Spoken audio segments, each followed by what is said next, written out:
I forgot there's an airport 10 minutes away. So... I'm Sean. And I'm Lisa.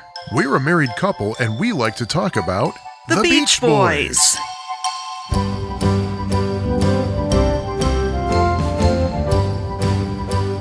Hi, everybody. Sean here, speaking on behalf of Lisa and myself, of course.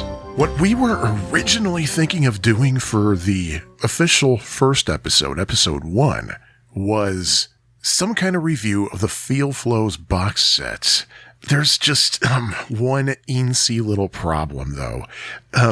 We are so overwhelmed by it that we need some time to process things. We are hoping to record in a few days. In the meantime, I figured what would be possibly a good interim would be, hey, since this is a new Beach Boys podcast, why not have an episode in which Lisa and I are talking about how we first became fans? So that's exactly what this is. Now, I will give you a little heads up about the quality of this recording.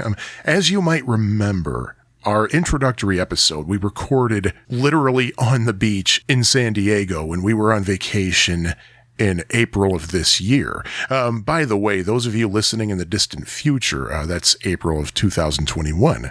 Now, believe me, we do have home equipment, as you can tell by the quality of this recording, but we did record a few episodes on location, as it were, including this one.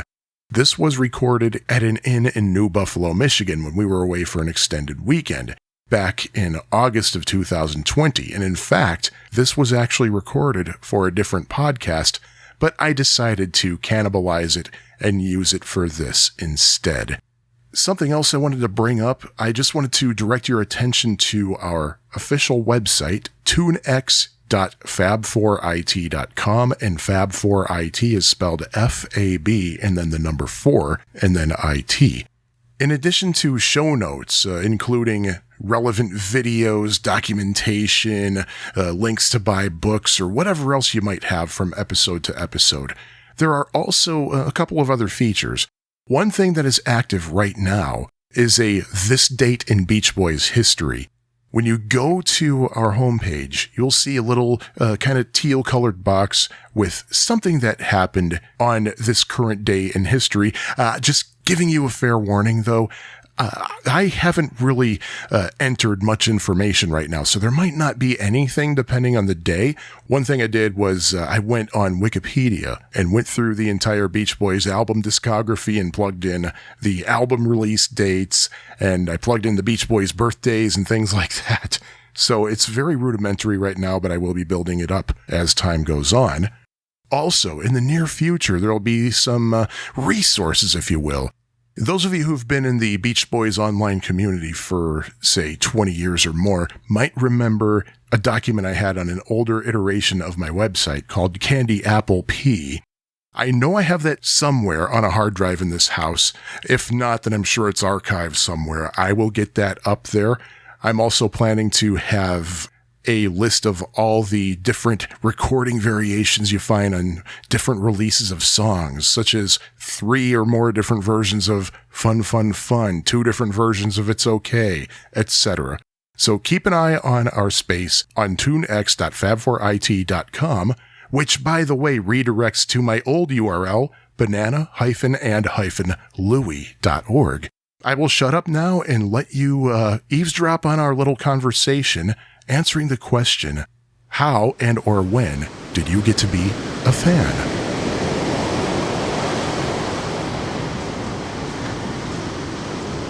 So it was 1974. I was not quite yet 3 years old. And Capitol Records put out a greatest hits package called Endless Summer. From what I understand, Capitol still had the rights to release Beach Boys music up through 1965. Yeah, because the Beach Boys weren't on Capitol at that point. Yeah, the Beach Boys were on Warner Reprise, but Capitol still had the right to release music. And from what I gather at that time, there was a lot of nostalgia coming back in. That's the year Happy Days started. American Graffiti had been a big hit the year before. So people were getting tired of Vietnam, the protests, all these things going on, all these things, people being pissed off about everything, the economy sucked, and people were just kind of looking back to, I would never say a simpler time. I don't think the 50s were simple at all, but... Well, they were if you were white. Well, yeah, but even if you were white, I don't think they were all that true. simple. But they wanted to capitalize on this nostalgia and people just kind of wanting to have fun again and not get all bent out of shape about things.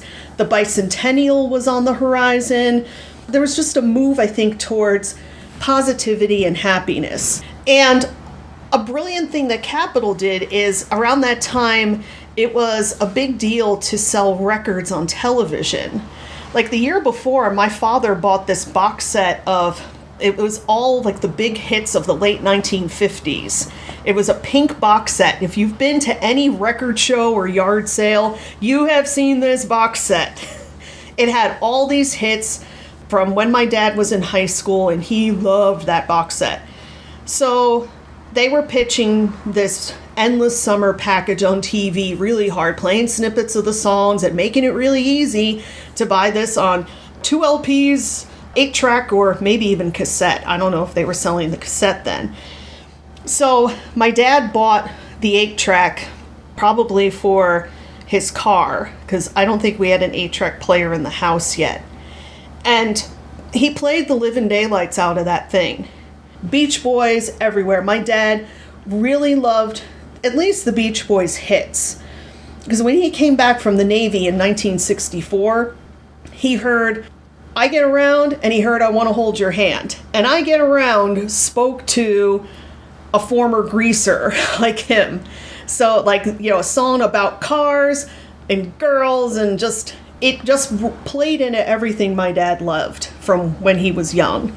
So I heard that tape all the time, knew the songs by heart by the time I was 4, maybe. I knew what a Little Deuce Coupe was. I knew what a 4-speed dual quad positive traction 409, even though 409 wasn't on that tape. Oh, that's right. Yeah, it was on Spirit of But, America. I mean, I remember my dad explaining Shutdown to me, explaining about, you know, that it was a drag race and why a Stingray was going to beat a super stock Dodge hands down. I knew all this stuff when I was just a little tiny kid. I still don't know that stuff. So that was just a very important, not just part of my childhood, but kind of a bonding with my dad. So that is where it started, when I was not even quite yet 3 years old. And keep in mind, I had no idea what the Beach Boys' names were. I didn't know what they looked like, because if you look at the drawing, the little cartoony cover of Endless Summer, first of all, the 8-track label only has what is the front cover of the LP, which only has, 3 faces? So. Like, and you know, they're all hairy, and they're all kind of hiding in these leaves, and it's like, I had no idea. I wouldn't have known a Beach Boy if I ran into him on the street. So I didn't even know who these guys were. I just know I liked what I heard. Well, having said that, I don't know what year it was. I was old enough to remember this happening, obviously, but I was a little kid. Could have been 1977. In fact, it probably was 77, maybe even possibly theoretically late 76, when I was 2 years old. Both of my parents were at work, and when they both had to work at the same time, they'd usually drop me off at the next door neighbor's house, and Mrs. Marilette would babysit me. One time when I was over there, she said, "I want to listen to some music." And she pulled out this record, and of course, I'm too young to read or anything, but I recognized the label. It was a reddish-orange tomato soup-colored label with the little capital gold type logo on the bottom of the label. So I thought, oh, that must be Dad's Glenn Campbell album that he plays all the time. Darling, I could never be ashamed of you. So she puts the record on, and I hear, "Round, round, getting round," and I was like, ugh, what the hell is this crap? I'm guessing it was Endless Summer because, of course, that sold maddeningly high. it was a #1 selling record. 2 summers in a row. Yeah. Because it was a #1 hit in the summer of 1974, and then they did another promotional push for it in the summer of 1975. I don't think it went to #1 again, but it did sell very well. As did Spirit of America. The follow-up. Was that 75 or 76? That was 75, I think. Okay. I think. But I did enough research to know that the record that Mrs. Marilot had to have put on the turntable was one of the 2 discs of Endless Summer, because one of the sides starts with I Get Around or All Summer Long. It's more than likely that she was playing Endless Summer, given the time. Having said that, just over the years, I would hear other things in various places, like I'd hear Surfin' USA or Fun, Fun, Fun, and it didn't bother me. I Get Around always bothered me to this day. To this day. To this day, I can't stand that song. But probably starting around, 1986, just like anybody else my age, well, I'm the only person I knew like this, was really getting into the Monkees. I had stopped listening to current music because, like, current music was really boring me. It all sounded the same to me. It was all this synthesized crap, and I was just tired of it. And I saw that commercial for that Monkees compilation on Silver Eagle Records. I liked the music, and for about a year, I was listening to literally nothing but the Monkees. And I was getting kind of tired of it, so I gave the Beatles a shot. And I got hooked on the Beatles. And for probably about 2 years, I was listening to nothing but the Beatles and nothing but the Monkees, and I was getting burnt out with just those 2. And I was like, I gotta try something else. And something occurred to me is that, except for I Get Around, whenever I heard a Beach Boys song on the radio or whatever, I wouldn't change the station or turn it off. So I decided I'm going to try the Beach Boys just for the hell of it. So I went to the public library and I picked up 4 Beach Boys albums, I think. There was Sunshine Dream, which was basically the 3rd in the series that started with Endless Summer. It had all the 1966 stuff in, basically the late 60s Beach Boys stuff on it. 2 record set. There was 20 Golden Greats, Best of the Beach Boys Volume 2, and I don't remember what the 4th one was. Actually, it might have only been those 3 now that I think about it. It might have thrown me off because there are actually 4 records total. But when I got those records home, the first thing that I did was I plopped Best of the Beach Boys Volume 2, the Capital Starline label with a giant white star in the middle of it with a red border on it, and I heard Don't Worry Baby. It was the first time I ever remember hearing that song. Except for a couple of little drum beats, the very first thing you hear on Don't Worry Baby is this explosion of 5-part harmony. And it's like, holy crap. I literally almost fell on my ass when I heard that. I was like, you are kidding me. And from what we've heard from other fans, you are by far not the only one who had that reaction to hearing Don't Worry Baby for the first time. I didn't pay attention to anything else. It was just the music that just was like, oh my God, how? Mm-hmm. How is this possible? We've asked ourselves that a lot over the years. And of course, the interesting thing is I think it was an article in Rolling Stone. I think it was a Rolling Stone article that was talking about like the 100 greatest singles of the rock and roll era. And one of them was I Get Around backed with Don't Worry Baby. And they had a quote from Brian Wilson about it. And he was saying how Don't Worry Baby was probably the easiest song he ever recorded, because it was, by that time, it was so, they had their technique down. He was able to mic everybody exactly how he wanted, and it was like, bam, done. And I was like, how is it possible that this was easy to record?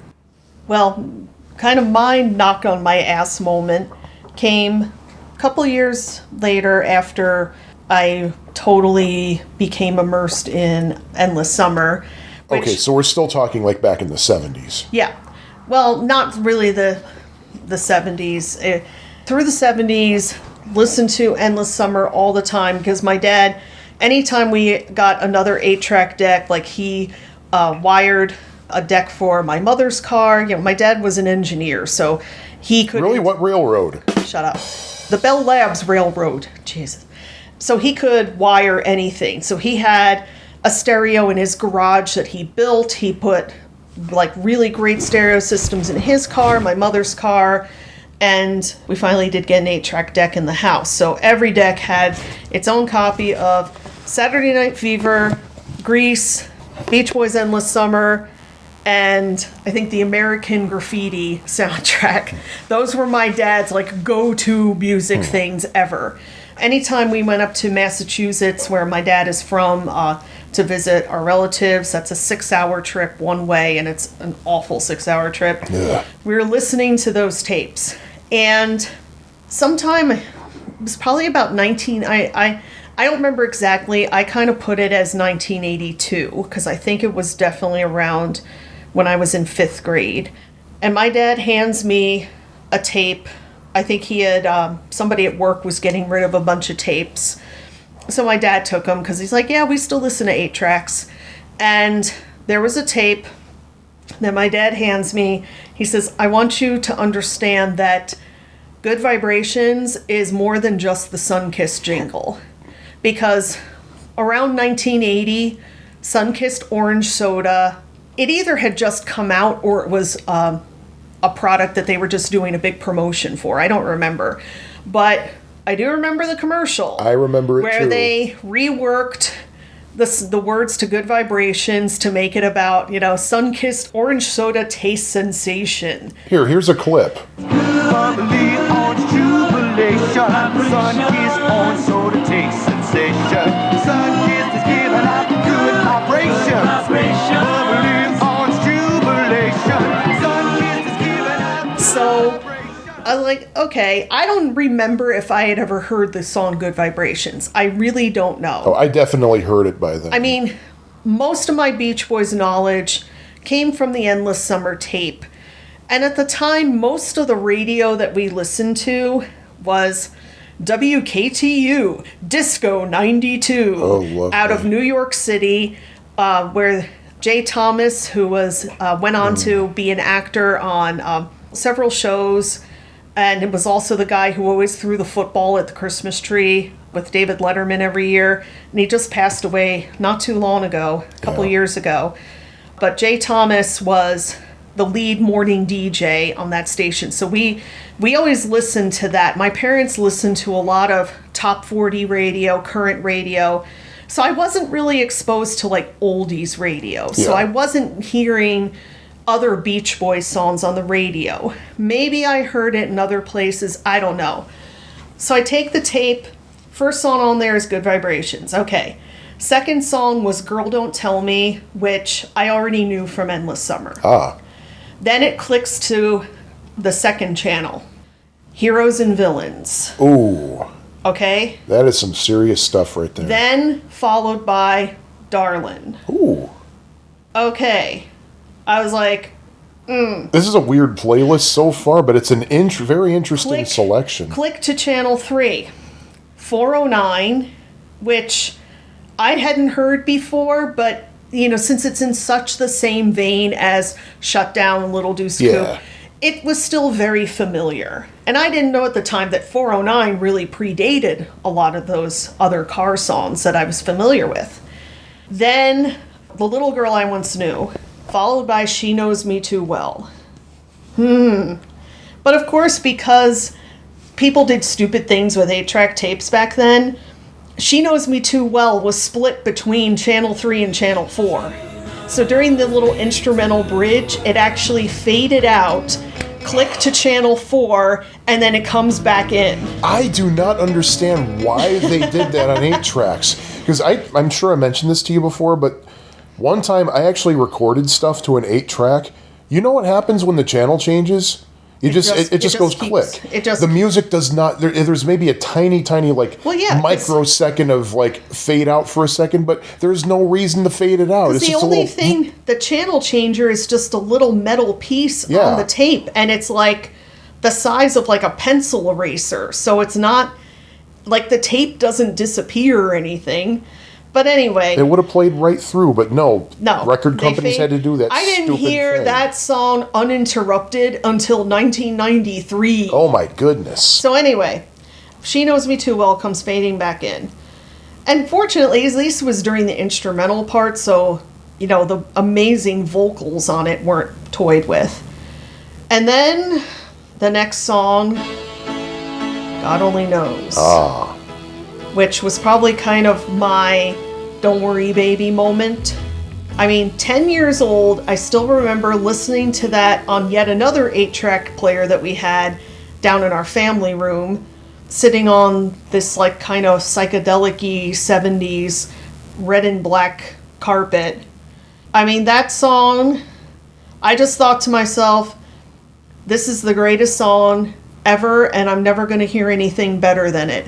And all these years later, that has not changed. Wow. I mean, that song is just like, it is the alpha and the omega of everything. And then after that, Dance, Dance, Dance. So here you had this collection of songs, only one of them I knew already.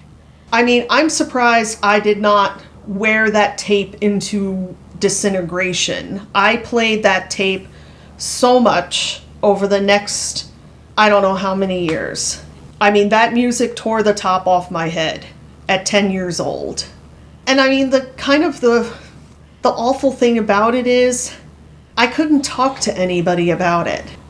I mean, even like my dad, my dad liked the Beach Boys and liked listening to their music, but my dad was not a fan. Well, I've learned in my life that in order to really be a fan, you have to have a mentality for it. There are fan people and there are not fan people. And I'm not talking like obsessive stalker wacko people. I'm just talking the ability to get really immersed in a form of entertainment, whether it's, you know, TV, movies, music, whatever, and have like connections with it where it really has meaning in your life. Like whether it makes you feel better, whether it gives you inspiration or helps you connect to other people. Because I know that there are people who are terribly shy, but having, like I read about this in terms of like Star Trek fans, that there are people who were horribly shy in their personal life, but having a deep love of Star Trek and meeting other Star Trek fans at conventions help them open up and really help them kind of break through that shyness and overcome some of it and go on to help their overall life. So I just think there are people who are like that and people who aren't. My dad just wasn't a fan person. And I mean, the Beach Boys did concerts every summer at the Garden State Arts Center, which was only about 20 minutes away. My dad never went to see them in concert, never even asked me if I wanted to go. He knew I loved their music, but my dad didn't like going to concerts. He didn't like crowds. He didn't really have a desire to hear live music because his whole thing was, I can always listen to the record. Like, he didn't like going to concerts. So I just couldn't find anybody that I could talk to about this stuff who wouldn't think that I was some kind of a nut. Well, until the day in 1997 when you decided to like slack off at work and browse the web. We'll get to that in a little bit. We will? Well, yeah. No, because I think the same goes for you too, but for me, the fandom kind of came in stages. It wasn't like one day, boom, I'm a Beach Boys fan. Something I started with as a young child, got more knowledge when I was about 10. A few years later, when I could go to the big people library as opposed to the children's library, the downstairs library, I looked and they did have that dinky, stupid library in my little town. Actually did have a Beach Boys book. It was The Beach Boys by Byron Price, published in, I think, around 1979.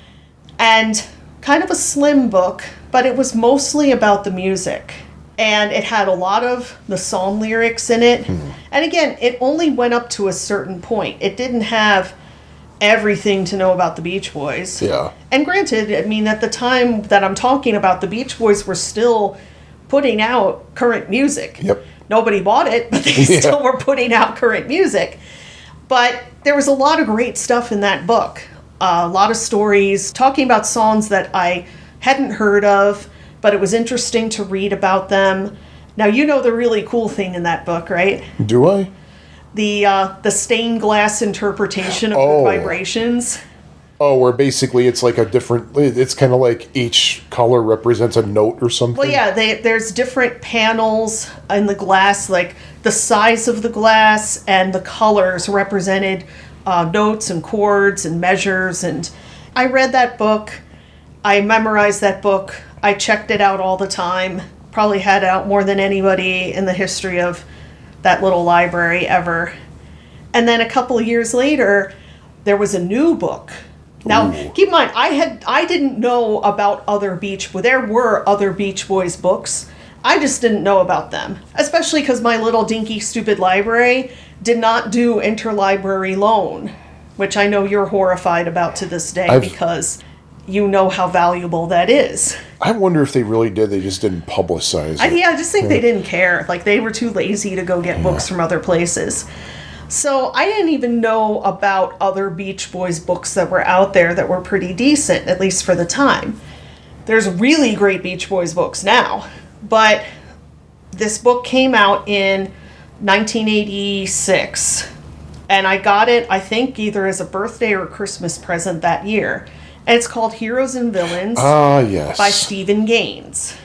And I thought, okay, this is the book that's going to tell me a lot more about the music and how they did stuff and all this great, wonderful stuff. Like, not... Ooh, what did you learn? What did you learn? And keep in mind, I was kind of learning at that point that celebrities weren't perfect, that things weren't always as they seem, that people had dark sides, they had drug problems, they had issues. Charlie Brown says it's time to turn the page. Yeah, right. I knew that there were dark sides to a lot of celebrities. So I wasn't expecting any kind of rosy Pollyanna sort of thing. I just wanted to learn more about the music, about their inspirations, what made them write certain songs, whatever. And I opened up the copy of Heroes and Villains, and it's like Dennis Wilson wakes up in a dumpster somewhere and somewhere in Venice. In Venice Beach, California. With his jug of, finger quotes, orange juice. Yeah. And it was like, I mean, it was a warts and all kind of story that we've heard Carl Wilson once comment that the author didn't even scratch the surface. But it's just about all the terrible, horrible things in the Beach Boys' background, how their father beat the crap out of them, and all the lying and deceit and infighting and affairs and drug use and all the crap. Not much about the music. Yep. Not much at all. And what little is in the music, he got a lot wrong. One thing to backtrack on is that another thing that I knew that the Beach Boys had a lot of issues and things was that I was aware that Dennis Wilson had died a few years earlier from drowning while on a lot of alcohol and cocaine. He was basically, intoxicated and had traces of cocaine in his system. I mean, I still remember coming home from school and opening the mailbox. This would have been early 1984, yep. And there was a People magazine, which I read all the time, and on the cover, Death of a Beach Boy. And a really unflattering picture of Dennis. He was all bloated and stuff. Yeah, I mean, it was a picture kind of from the end. Yep. But there was also there were some really great pictures inside with the article. Very good pictures of him. But I was well aware that, it's not like Dennis just died in a swimming accident. Which is what I always thought, because everything said, well, he drowned in 1983. It's like, oh man, he must have been out on the boat with his friends or family or something, and he fell off or something. It's like, no. Which I didn't know until well after I became a fan. Yeah. And I mean, the book didn't hurt my fandom, didn't hurt my interest, but at the time it just made me sad that this was put out instead of the book that I wanted to read. And again, fortunately, years later, I found a wealth of information in a variety of sources that has given me exactly what I was looking for when I was 14. But in the 80s, that's what they wanted to put out. Yep. I mean, the Beach Boys weren't speaking much for themselves, so it was a difficult thing. But for the same holiday, like I said, either birthday or Christmas, I also got Pet Sounds. On vinyl. It was one of the reissue, a Capitol reissue, as it had in the top corner. But unlike other Capitol reissues, they didn't butcher. Yeah, I'll talk about that. Other Capitol reissues left out songs for some dumbass reason. But Pet Sounds was left intact. So that record alone told me far more about what I wanted to know. I mean, it's just kind of like how Brian Wilson himself said. I know he said it at least one time, if you want to know about me, listen to the music. Yep. And it's not just the lyrics. The music itself tells a story. Yep. You got to be open to it, but there's a story there too.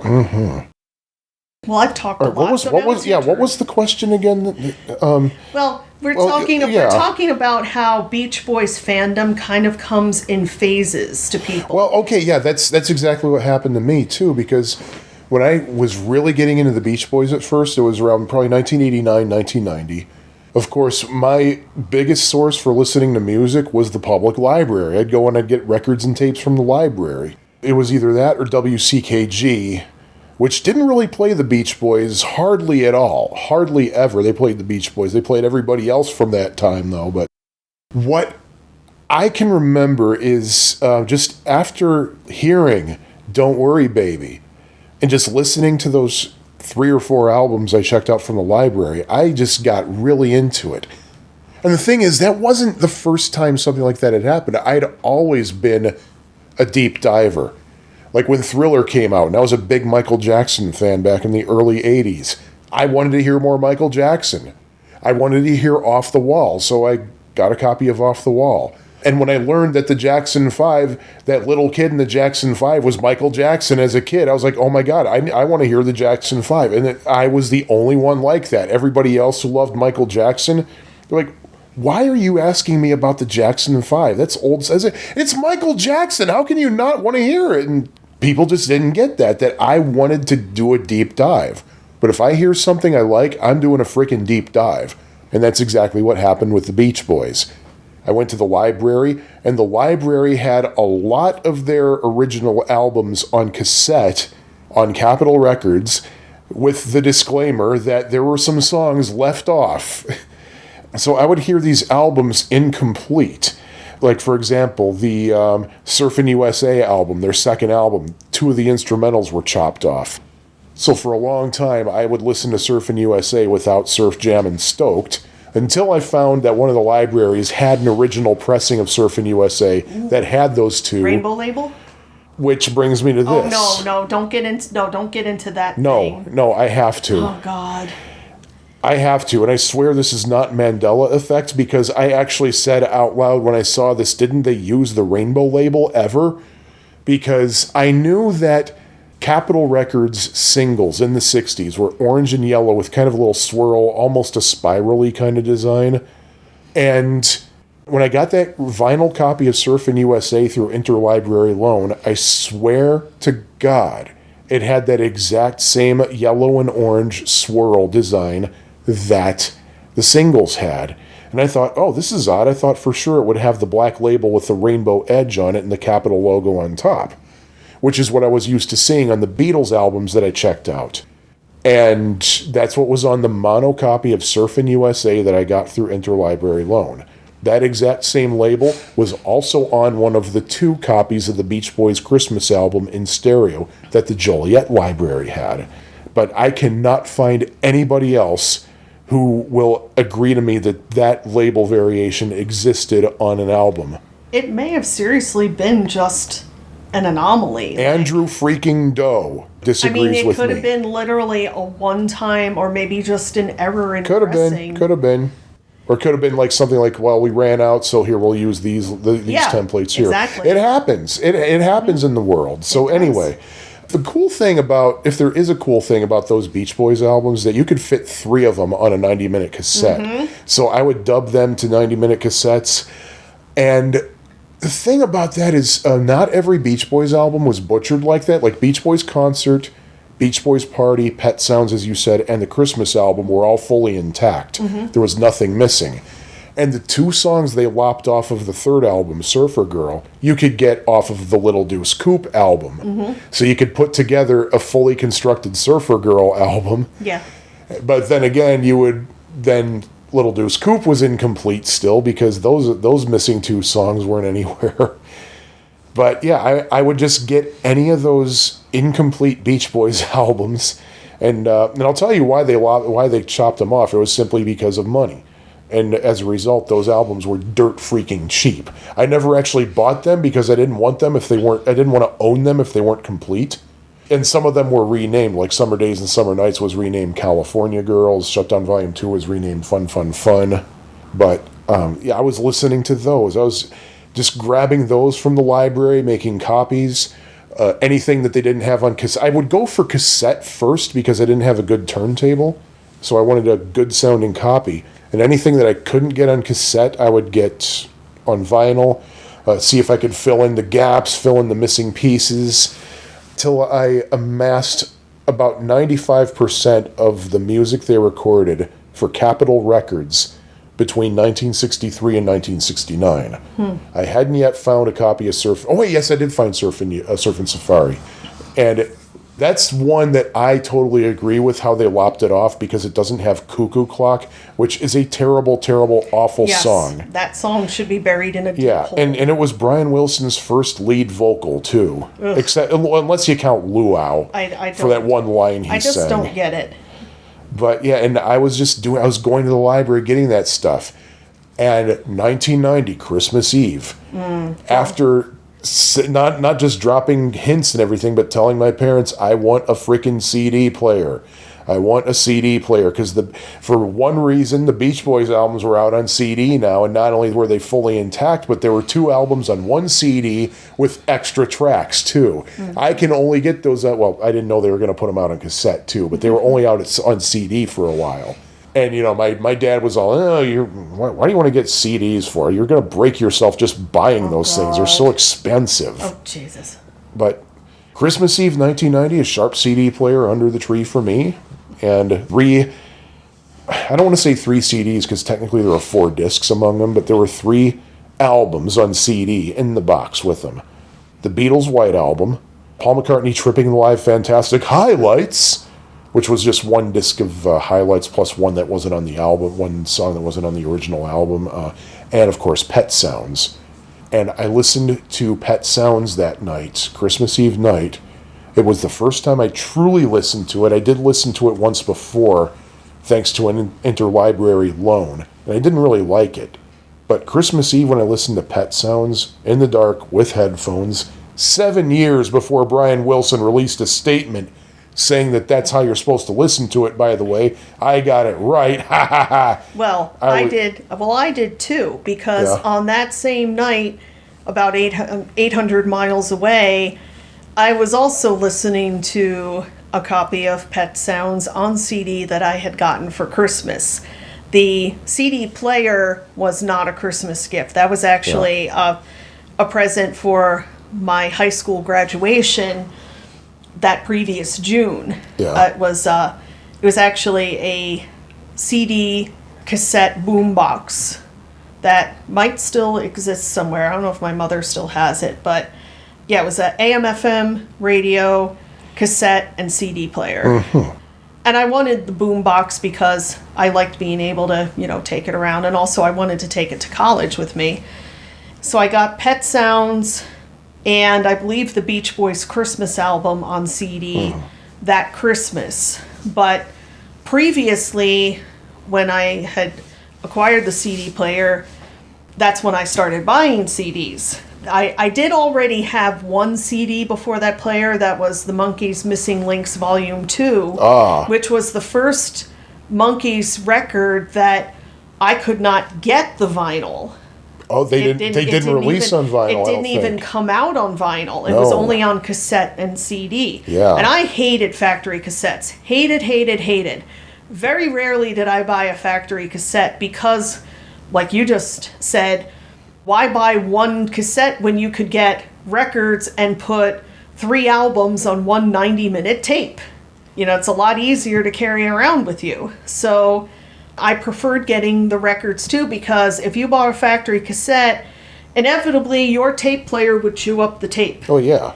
And then you would be SOL because you'd have no more tape. If you bought the record, you know, your record player wasn't going to chew up your record. So well, it depends on how I know, right? Quality of stylus. I know, but your chance of losing a record was a lot less than losing a factory cassette. So, by the way, I'm sorry to interrupt, but anybody listening to this, if you want to have your turntable chew up your record, get a Crosley. Definitely. I'm sorry. Please do continue. Yeah, that's like a step above that horrible little record player I had like when I was 6. I think the needle on that was literally like a sewing needle. But anyway, so yeah, if you used your records, if the tape got chewed up, you just make another tape. You know, That's true. Blank cassettes were cheap. You know, if you buy like the big brick of them, like 20 for, you know, however much. Or it if you have my parents and you don't have money, you get even cheaper ones. Oh God, the ones that came in a bag. The ones that came in a bag in the Walgreens No. impulse aisle. No. Oh, only 50 cents for this bag of tapes. No, never buy tapes in a bag with no case. Anyway. Oh God.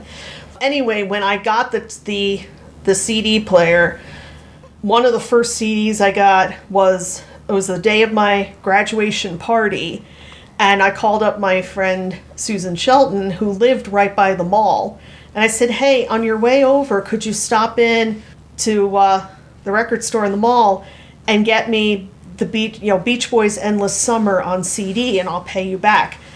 She didn't take the money. She said, "This is part of your present." Oh, there you go. So she just gave it to me. So pretty much the first CD I played in that player was, I had gone from the 8-track of Endless Summer. I had the cassette. That was one of the few factory cassettes I ever bought, I think. Either that or I just took my dad's copy. Because he had, of course, multiple copies. And then now I had the CD. And the CD, interestingly enough, had Good Vibrations on it. Which I did totally disagree with Capitol doing, because they're basically rewriting history on that, but they never put Sunshine Dream out on CD. Yeah. But they figured everybody's going to buy Endless Summer. Mm-hmm. We might as well put Good Vibrations on it too as kind of a bonus track. So you still have that exact CD, yes, don't I do. you? Yeah. I will never part with it. Sometime after that, I know I bought 2 of those twofers that you just mentioned. Yeah. Was it Surfing USA? Oh no. What did I get? I know I had the one that had Surfer Girl. Was it Surfer Girl Little Deuce Coupe? So it would have been Surfer Girl and Shutdown Volume 2. Okay. Which chronologically is not correct, because Little Deuce Coupe came out after Surfer Girl, but they had to put Shutdown Volume 2, which came 2 albums after Surfer Girl, because Surfer Girl and Little Deuce Coupe had 2 of the same songs, so they didn't want to repeat tracks on the same CD. But I got 2 of the twofers, and previously, like maybe a year or 2 before I got the CD player, I did get Spirit of America, which, as we said before, was the follow-up to Endless Summer, another collection of greatest hits. Well, that one kind of went a little more into album tracks and stuff that was really good stuff, but maybe not the first things you think of when you heard about the Beach Boys. And also, basically, if you knew a Beach Boys song from the radio and it wasn't Good Vibrations, but it wasn't on Endless Summer, it was on Little Deuce Coupe. Or not, it was on Spirit of America. But it also had things like Breakaway. Yeah. And it had Graduation Day. Yeah, that was weird. Like, it had some stuff a concert track in the middle of the... It was kind of random, but still a really interesting collection. So it's like my Beach Boys education was slowly opening up. And one thing that was kind of cool from around that time, like near the end of high school... there was a record store in Belmar, New Jersey called Galaxy Records. Really great store that had some new stuff, but mostly used records. And I bought a lot of Monkey stuff there. And the guy who owned it was pretty cool. And I was talking to him about, I think I had gone in there looking for the song Surf's Up. Because it was talked about in the Byron Price book. There's a whole passage in the Byron Price book where Brian is explaining what the song is all about. So I wanted to hear it. I think I had assumed, or maybe even read, that it had been a single. So I went into Galaxy looking to see if he had it in, the 45 section, the used 45s. And the guy was like, no, it was never put out as a single. And he didn't have a copy of the Surf's Up album in the store. But he said to me, well, if you buy a blank cassette, he was selling blank tapes for like 50 cents or something. He said, buy a blank tape, I will put the song on the tape for you, and you can come back in a couple days and pick it up. So he only charged me for the tape. Yeah. Like, he charged me like 50 cents, which would have been probably what he would have charged me for if he had it on a 45. And he just put Surf's Up on that tape, nothing else. And I finally got to hear Surf's Up about maybe, 5 or 6 years after reading about it. Yeah. And it was like, wow. Yeah, I got a story about that in a moment. So I was slowly building my Beach Boys knowledge. It was all leading up to 1993. Now, what happened in 1993? Well, I'll tell you what happened in 1993 for me. Because by that time, I was buying up all those Capitol twofers on Beach Boys CDs, Oh, by the way, actually, let me go back and correct. All the Beach Boys Capitol albums from Pet Sounds and later, those were left intact on the cheap budget reissues. They didn't take any songs off those. They didn't mess with them. But anyway, by that time, I had most, but not all, of the Capitol albums on those 2-in-1 CDs. And during the time that I was trying to buy those up, that's when I noticed these weird albums kind of creeping in, like Sunflower. I was like, the hell is this? I was like, Surf's Up. I've heard of that album. Oh, Holland, I've heard of that. Oh, 15 Big Ones. I listened to that from an interlibrary loan. And I was like, but I'll get those later. Those must be later albums. I'll get the 60s albums first. Then I'll come back and get these to complete the collection. Over those 3 years, between 1990 and 1993, I was getting a little bit weary of listening to these Beach Boys recordings. So basically, like, most of my listening was the Beatles, the Monkees, the Beach Boys, and I was getting into the Doors at the time, too. Like, when I was in high school, I was, especially junior and senior years, I was severely getting into the Doors. Of course you were. If you were a high school teenager, a teenage boy, you had to get into at least one of Led Zeppelin, Pink Floyd, and the Doors. And Ozzy Osbourne. Oh, that's at least for boys I knew. Maybe, but yeah. The only good Pink Floyd album is The Piper at the Gates of Dawn, so Don't it wasn't going to be Pink Floyd. But yeah, so I kind of maybe forgot a little bit about the Beach Boys. I was like, yeah, I can hold off for a while. I'm patient. But then in 1993, I just finished my freshman year of college. Summer 1993, there was a 30th anniversary box set that came out 2 years after their 30th anniversary called Good Vibrations. It was 5 CDs. And one of the attractions for that... Before you go on, I just have to say that the Beach Boys have never, ever, ever been good at accurately marking anniversaries. Yep. Like, anytime you hear of, 50th year, or 25 years, or 30, they're always off. Few exceptions. Like the Pet Sounds box set, which was supposed to come out like, 30th anniversary. 30th anniversary. It came out more than a year late. It came out a year and a half late because they kept delaying it. Yeah. Okay.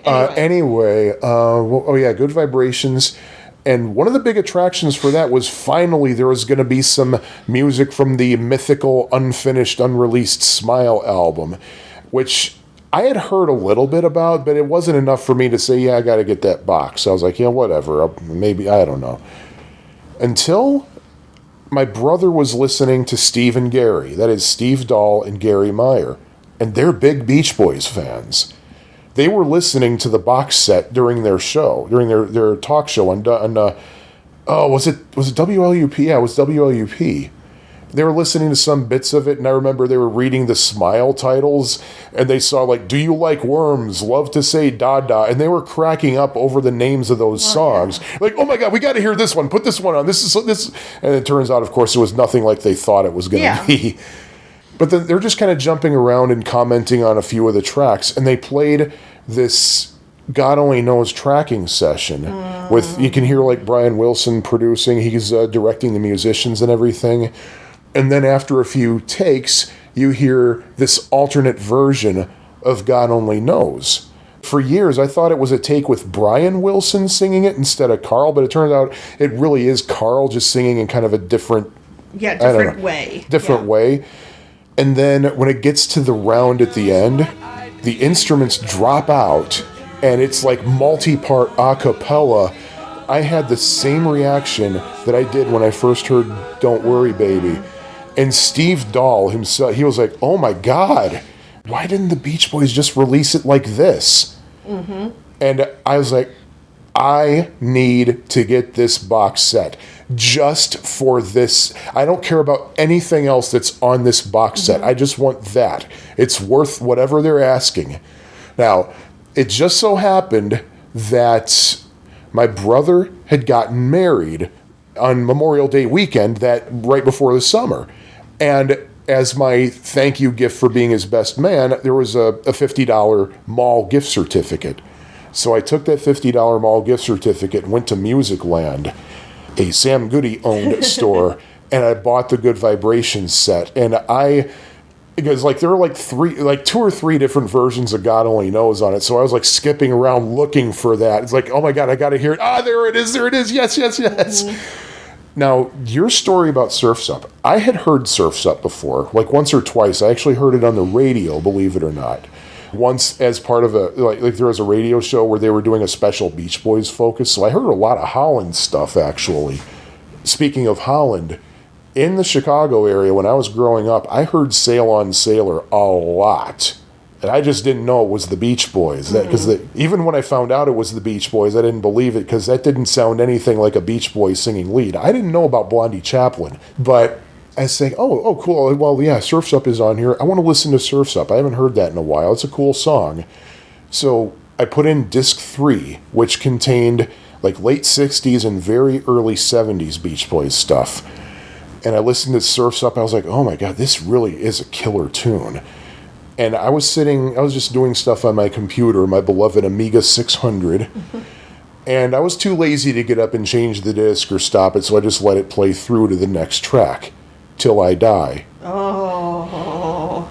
And I just could not move when I heard it. I just sat there kind of paralyzed. And this was during a time of day. This was in the summer, mind you. It was a perfectly clear, sunny day. But the sun had started to set, so the lighting was just... It's hard to describe the lighting in an audio podcast. You could probably imagine. But I'm just sitting there at my computer desk hearing Till I Die, and I'm thinking, oh my God almighty. When it stopped, I just sat there for a couple of minutes just unable to do a damn thing. And I had to hear it again, so I queued it back up.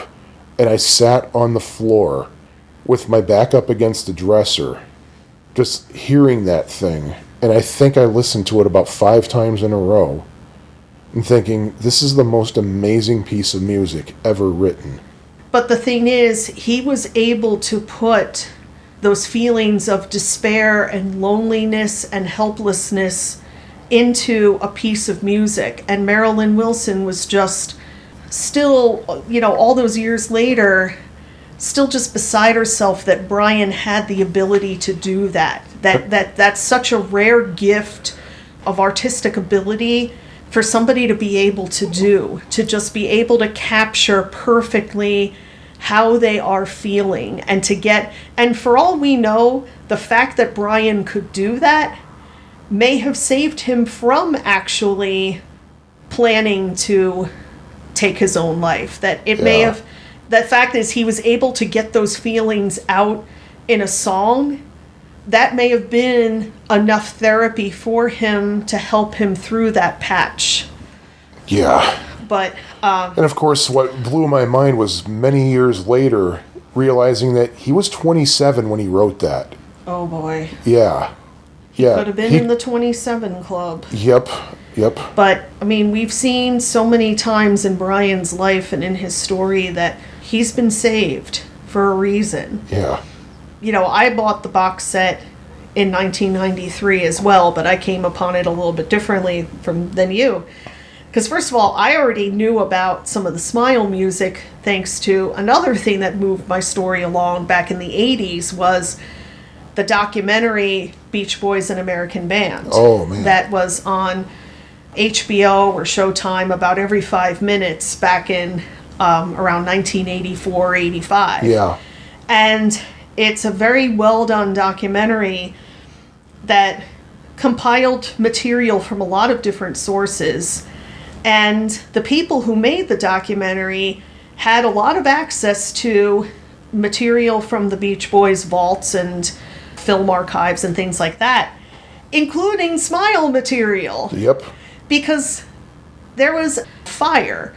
It's a piece of music that can scare the crap out of you. Because I first heard Fire in 1993 on a bootleg cassette tape set that was going around.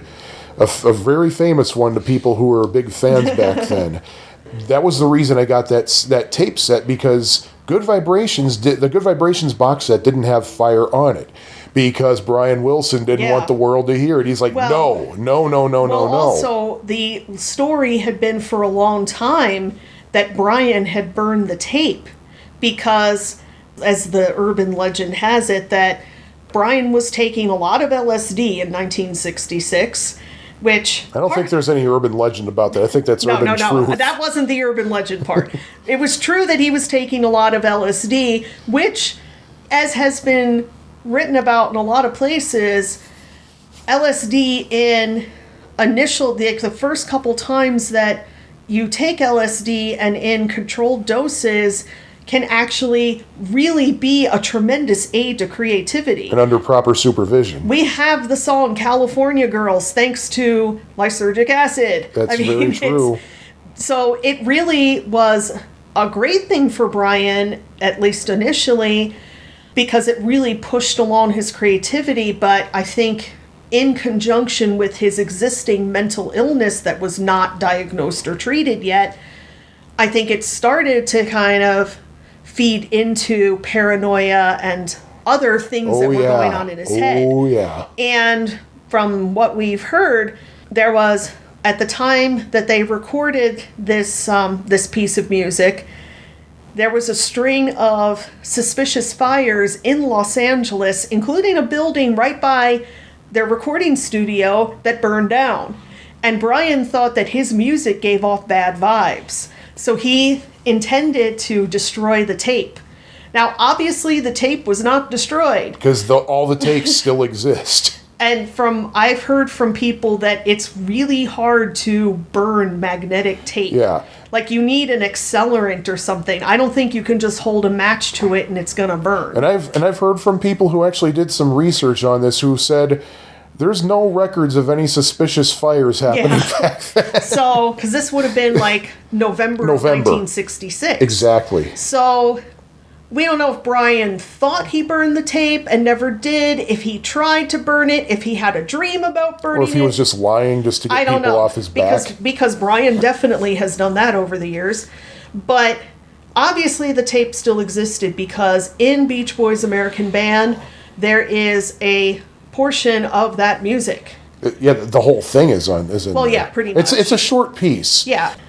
So I had heard, the whole world heard Fire through this documentary. Yep. But Brian was still dead set on not putting it on. Like, he would not give the approval to put it on Anything. On anything, especially this box set.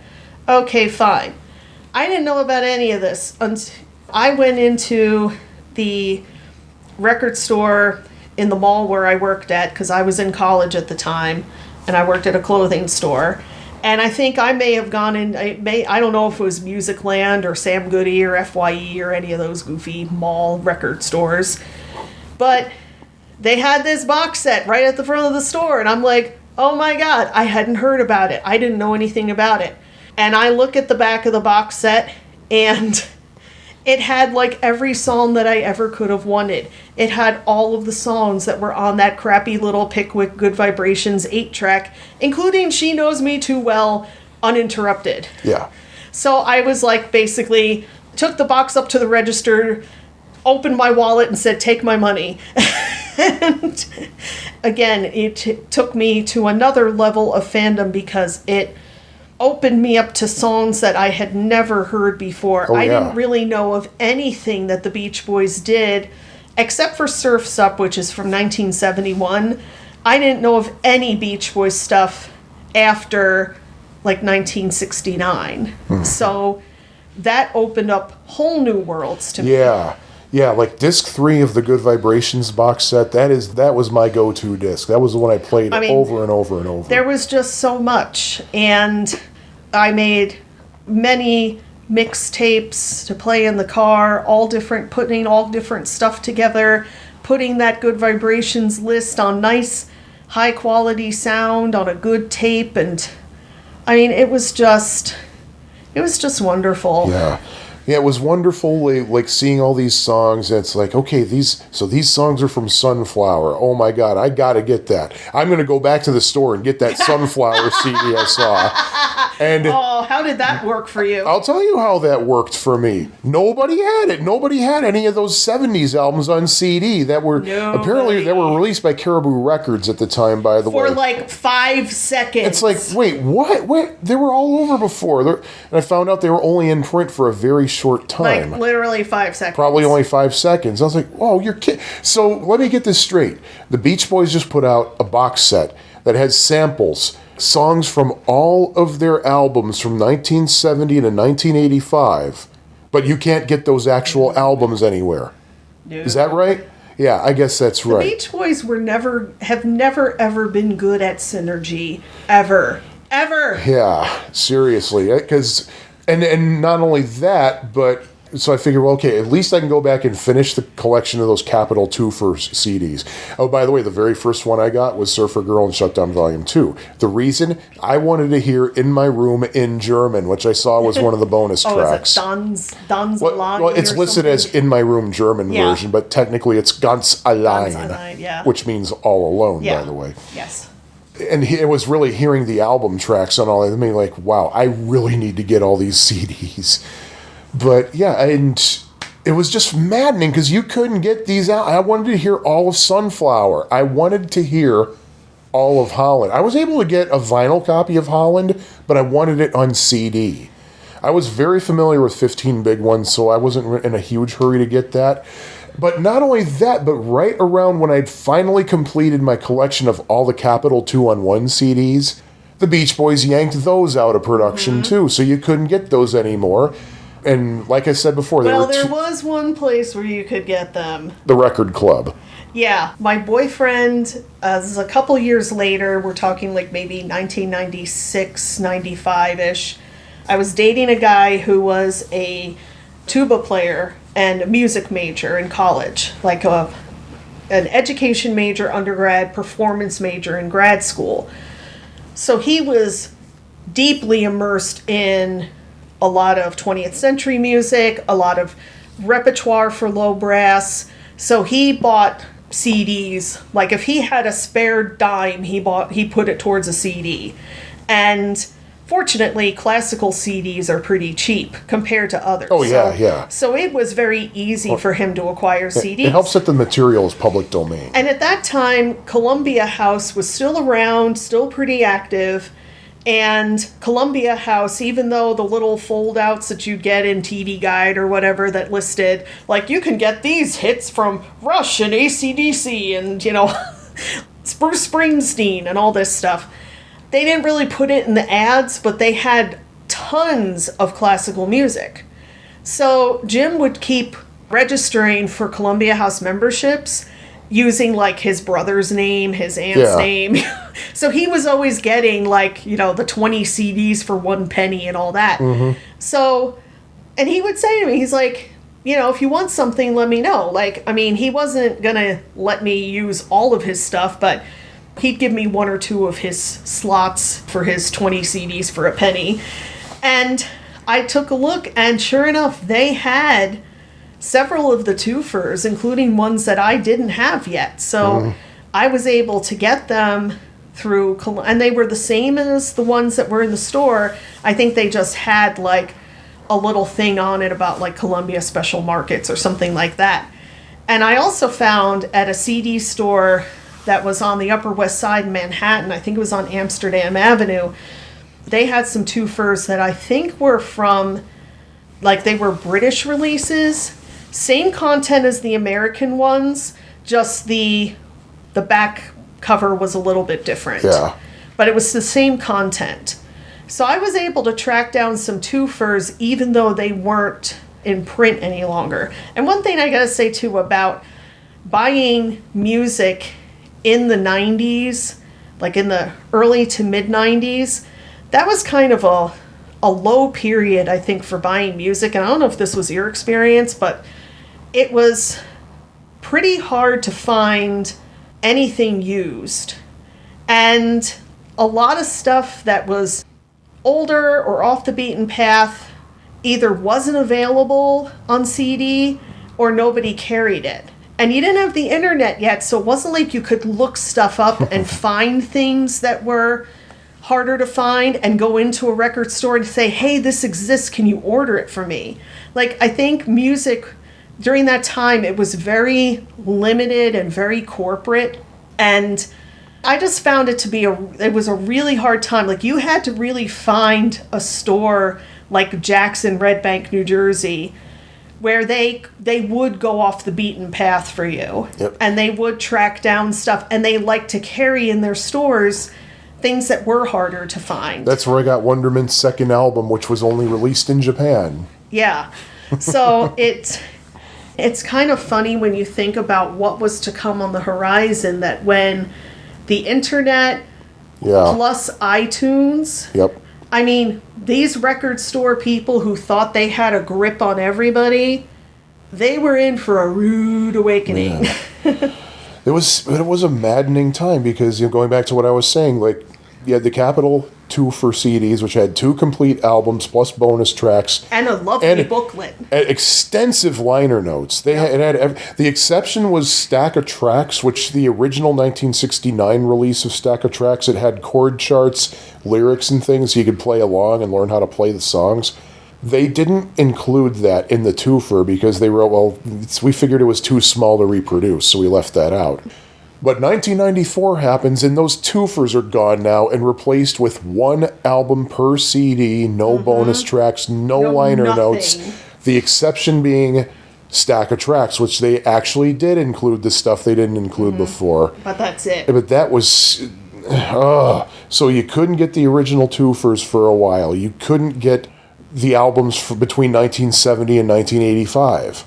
And it was years. At 2000 finally, they reissued the 1970 through 1985 albums. And 2 on 1, but with no extra material, except for the Beach Boys in concert.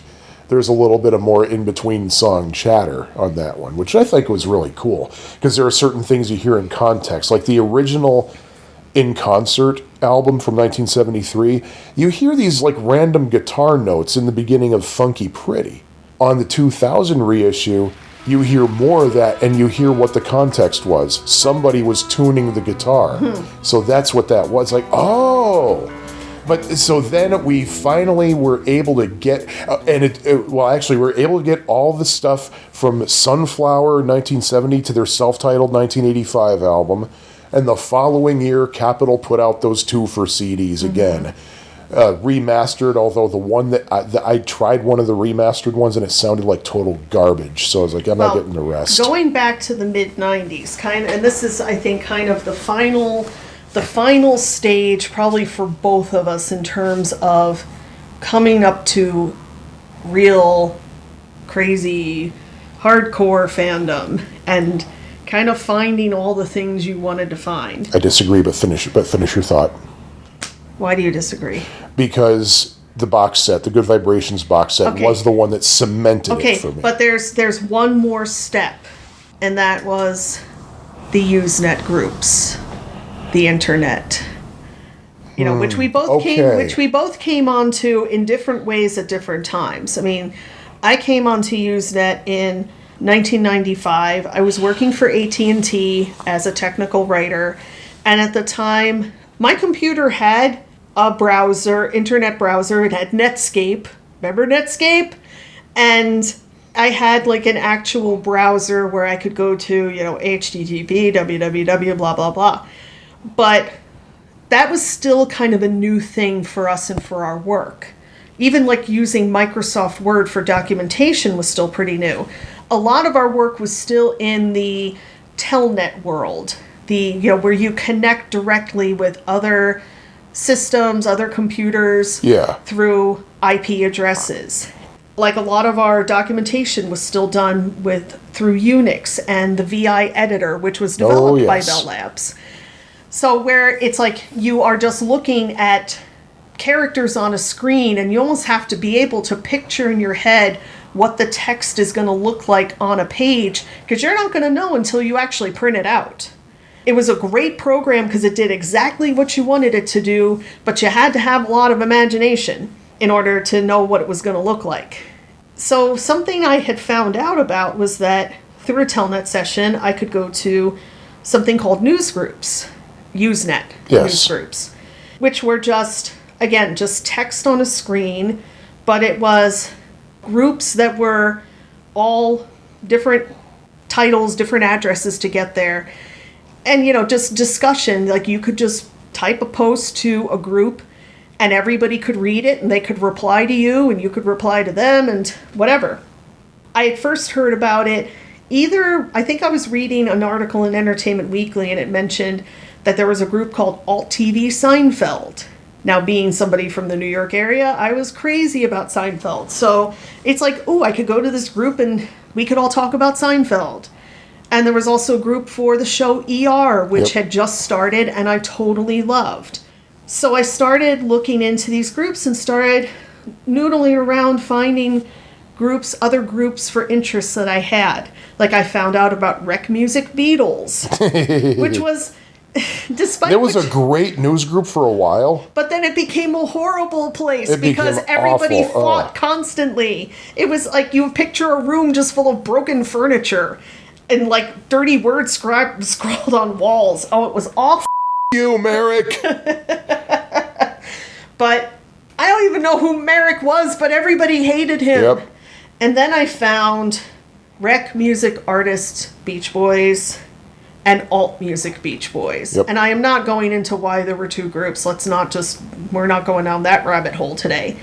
But there were two groups with ongoing discussion about the Beach Boys. And the way I kind of like to picture when I found these groups, it's like, in Close Encounters of the Third Kind, when Richard Dreyfuss's character starts crafting like a little mountain first out of mashed potatoes, and then he starts just ripping out all the plants and the dirt from his garden and throwing it into his living room, and on the ping pong table he makes this giant model of this flat-topped mountain. Devil's Tower. Well, he didn't know that yet. Oh, okay. And then, but he had no idea why.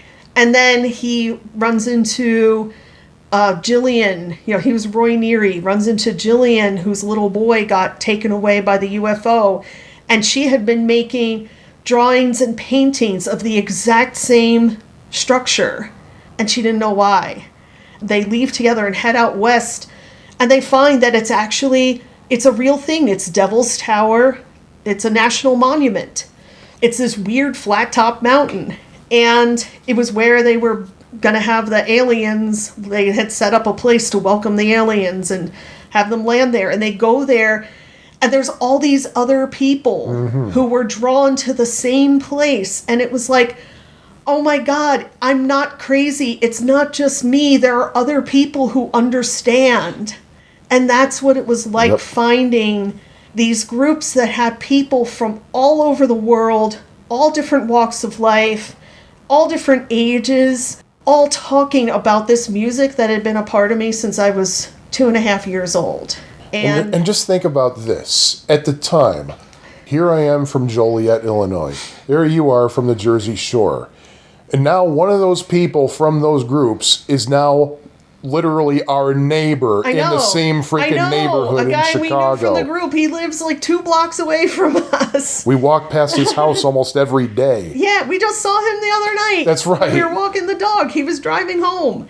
But there are also people that we have been talking to for several decades now. We have never met these people in person, but yet we still have so much shared history through different conversations and arguments. And I mean, I found out that there's music I had no idea about. There's books that I had never heard of, and memorabilia and other stories, and people who had personally met the Beach Boys in different situations and different capacities, and their stories. And, you know, now that we had, I mean, kind of over the next couple of years as the internet grew, you could go into, I mean, even before there was Amazon, like Barnes & Noble had a massive web presence. So the fact that you could go in there and search for books that were out of print and hard to find, and maybe they could find you a copy that wasn't $1,000. Yeah. And of course, the convergence of all these people on these various internet, like Usenet news groups and internet mailing list-based forums, we were all finding the same thing. We couldn't freaking find a CD of Sunflower. We didn't finish our 2 for collections before they went out of print. So we were helping each other out with that. Yeah. I even put together a want list where people I'd say, okay, everybody, if you're looking for something, let me know. We'll publish this list, so if anybody finds it, they'll reach out to you. Yeah. So people would go to like Walgreens and stuff and look through the cutout bins and like oh my God, here's a copy of Holland on CD for $4. Because this was someone's going to want this. Because this was also even before eBay. Yep. So as these different internet resources became available, it's like, oh, now we have this thing called eBay that makes it even easier to find stuff. And then now there's Amazon that has an even larger resource of used and out of print material. Yep. And also, I think the internet also just encouraged more people to do things like write books and make documentaries. And so there was more and more material out there. And even for a time, I know they got kind of scared away, but sometimes even people who were in the inner circle or used to be in the inner circle or were close to the inner circle were participating in various forums. Some of them still do. Like Mark Lynette, their current like engineer guy, he is pretty active. And hey, Van Dyke Parks just liked a tweet of yours, didn't he? That's right, he did. But it just opened up a tremendous world of opportunity to be able to find everything that you had ever wanted to know or hear or see. And some of it was kind of icky and disturbing, like that picture of Brian Wilson sitting in a hotel chair, like buck naked except for a hat. And I will put a link to that in the online bibliography. Unfortunately, you can't see any naughty bits. Yeah. But you definitely know that he is nude. Yep. And I really don't know why. And it's not from one of his good eras, too. It was like when it was during one of his worst times. I mean, I don't really know why we have access to that picture. No, because somebody was selling the original picture on eBay. So they grabbed a screen grab of the and shared it. But yeah, you had all that going on. And it just makes me like realize, man, for years probably about a good 7 years, we diehard fans felt like we were being like smacked around, like we were teased with all these plans for new releases that never happened. And we're like, God, it really sucks to be a fan right now. But over the years, especially with, say, iTunes and things, we've been blessed with a lot of stuff. We have all kinds of archival material now. And thanks to that weird copyright law in Europe, we get like copyright extension archival sets every year. Yep. So it's Yeah, like, man, if we knew in 1994 what we were going to be reaping. Yeah, just thinking about the first couple years that I was on those news groups, and then eventually migrated to Marriage. well, yeah, but the Pet Sounds mailing list, which I don't even know if people really do mailing lists anymore, but PSML still exists. It's still somewhat active. But it's like mailing lists, for those who don't know, was basically still a discussion forum, but it was all done over email. You know, if you subscribe to Pet Sounds mailing list, you would get emails. Anytime anybody posted to the group, you'd get an email where the subject line started with, brackets, PSML, and then the subject line.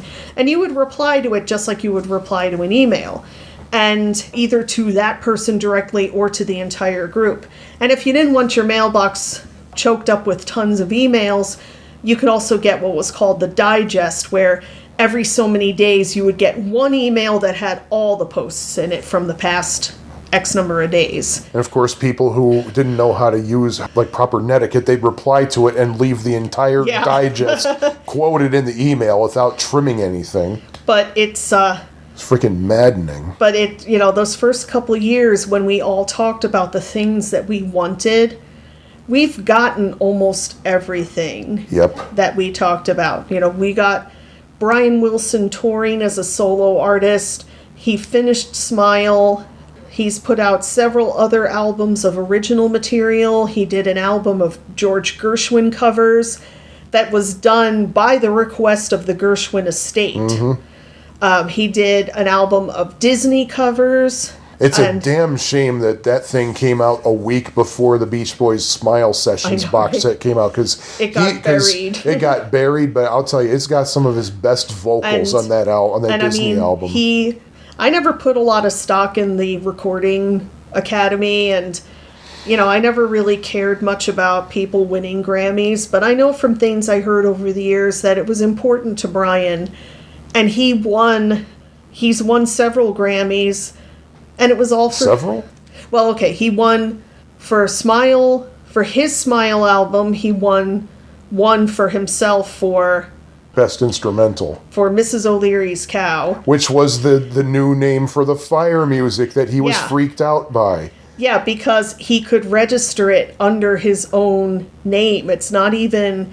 The copyright registration is not as a Beach Boys piece, because it was never registered back in the 60s. Yeah, it was never released. It was never published. Oh, that's right.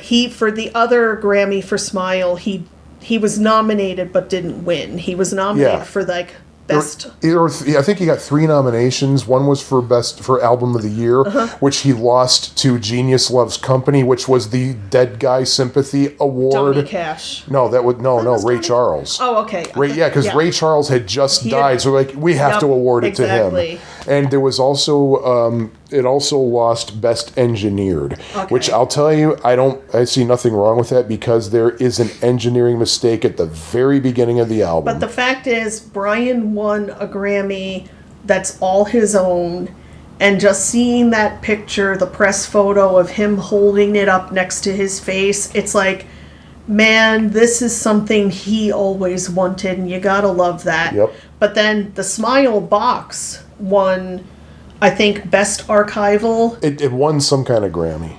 It won at least one. It may have won 2. Oh, by the way, here's a little sample of a song that was on that Grammy Award-winning collection. Teeter-totter love goes up, a teeter-totter love goes down. When I went down, my baby went up. Isn't that Grammy-worthy? Good Lord. it's just, I mean, Brian got to perform for the Queen. He was, I think, the only American artist that was part of Queen Elizabeth's Jubilee concert for her 75th year as the monarch. 50th. I was 50th. I mean, you had Ozzy Osbourne and Paul McCartney and all these other great British people, but I think Brian was the only... I think he was the only American, I think wasn't he was. Yeah. And of course, what's the great story when they're briefing everybody on how to deal with the Queen, and don't call her Queen, call her your Majesty, your Royal Highness, so Brian whatever. goes up and he says, "Hi, Queen." And what was her reaction? The same reaction she gave everybody else. She smiled politely and shook his hand. She knows. She's cool. But the fact is, like, I mean, that's just kind of the happy ending of kind of this building of fan community, that just finding the community, finding the like-minded people, and just having so much to enjoy. Mm-hmm. So in summary, you got into the Beach Boys because of Endless Summer, and I got into the Beach Boys because of Don't Worry Baby. And then we got married. Yay. Because of the Beach Boys. Yay. And I got to tell Brian and Melinda Wilson about it. Yay. Isn't that cute? Yep. We're so disgusting. Yeah, we are. So let's put an end to it. End to it. That's not a Beach Boys thing. I know.